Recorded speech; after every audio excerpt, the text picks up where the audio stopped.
Case 1 by Group 1A.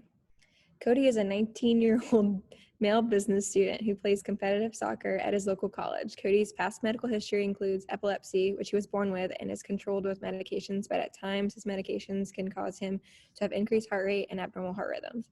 Cody recently was brought into the hospital after being a passenger in a severe head-on motor vehicle accident where he sustained a traumatic brain injury. Luckily, Cody did not have any broken bones, but he was on a ventilator and in a coma for several days. While in the emergency room, the Glasgow Coma Scale could have been utilized, as well as orientation to person, place, and situation to have a baseline for where Cody was upon admission.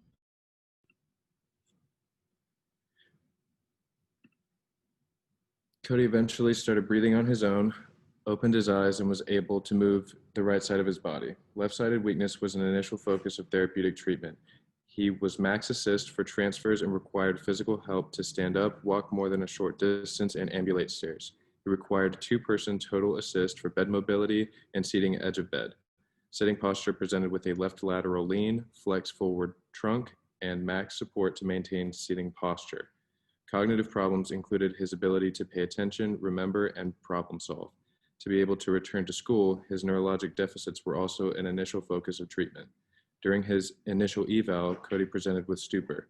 He required a loud stimulus or sternal rub to be aroused. He was able to turn his head to the side where the PT was clapping in response to the noise. When the PT applied noxious nail bed pressure, Cody flexed his upper extremities and moaned. When the external force happened from the car accident, Cody's brain was rattled back and forth. Deficits can be different depending on which part of the brain is hit. It can cause bleeding, bruising, and possible fracture of the skull. After injury, a patient may be just fine initially, but minutes later, the brain can swell and cause major problems that need immediate medical attention.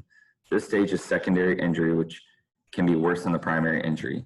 When a TBI occurs, it can lead to loss of consciousness, amnesia, speech deficits, coordination deficits, depending on the area that is involved, hypotension, or hypoxia. Another aspect is post-traumatic amnesia, which is different in everyone, but the older the patient, the worse and longer it lasts.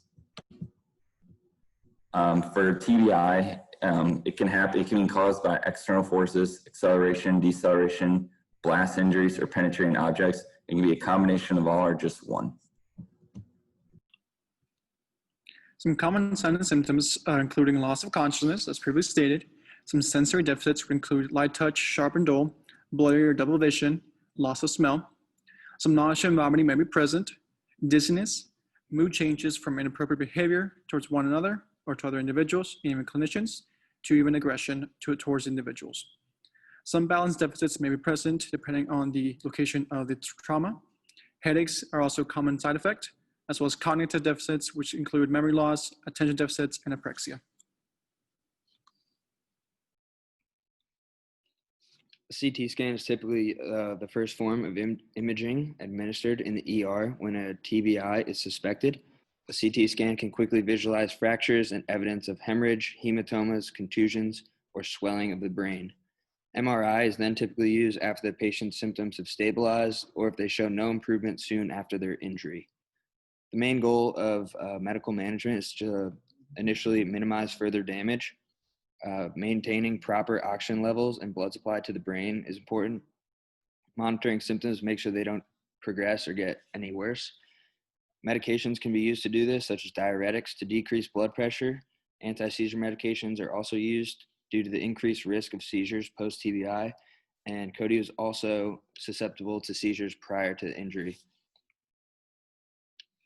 An interprofessional therapy approach can be used with PT helping regain mobility, strength, movement patterns, balance, and gait, while OT can be used to relearn ADLs, fine motor skills, and adaptive equipment if necessary, and speech pathologists can be used to improve communication skills.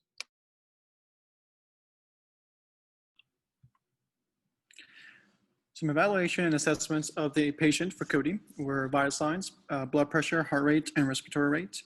MSK or musculoskeletal assessments could be myotomes, range of motion, both passively and actively, if the individual is awake enough, and able to take care of his range of motion needs, as well as manual muscle testing, depending on the presentation. Integumentary lesions can be present depending on the motor vehicle accident, so we definitely take a look at those, as well as lines and leads currently. Neurologically, we definitely want to take a look at dermatomes, DTRs, as well as do a Babinski and Hopin sign with clonus. Vision, we definitely want to do a quick little screen and make sure he's able to see, which something as holding up a specific number of fingers up to the individual and making sure they're able to assess that. Cognition, we can do initially a Glasgow Coma Scale as the individual was unable to stay alert initially, even to progress into Rancho Los Amigos scale, eventually to a JFK Coma Recovery Scale revised. Bed mobility should be assessed as well for trunk impairment scale, TIS, transfers from the bed to another chair to even an assistive device, and assistive device training if needed. Depending on the state, Cody may need crutches, a cane, or a wheelchair for the DMEs to aid in mobility.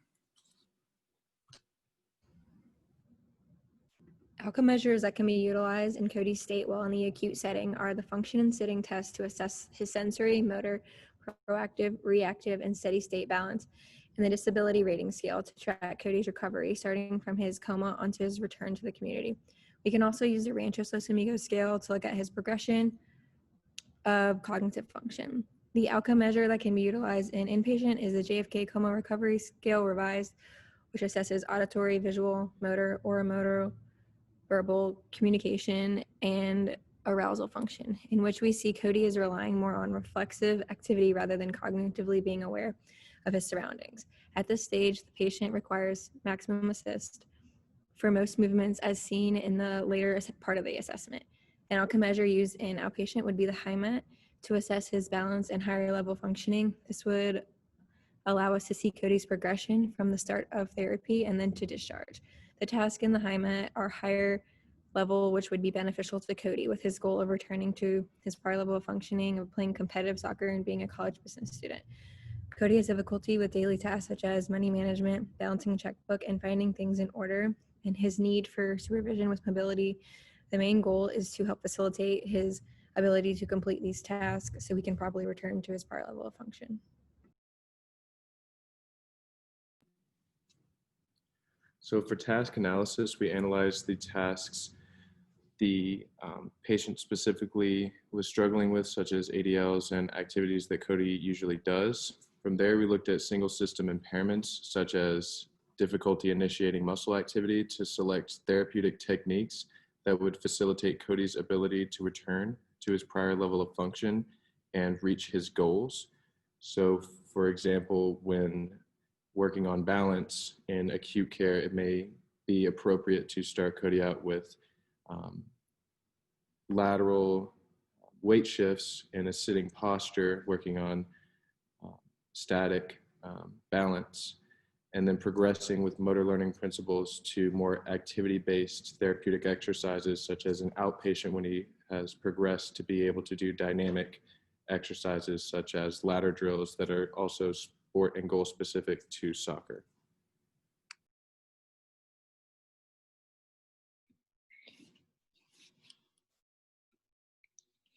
Patients can have memory difficulties after TBI, so it's important to educate your patient on strategies to limit this, such as writing down important things that are happening, sticking to a set schedule, and avoiding any distractions to help improve the memory.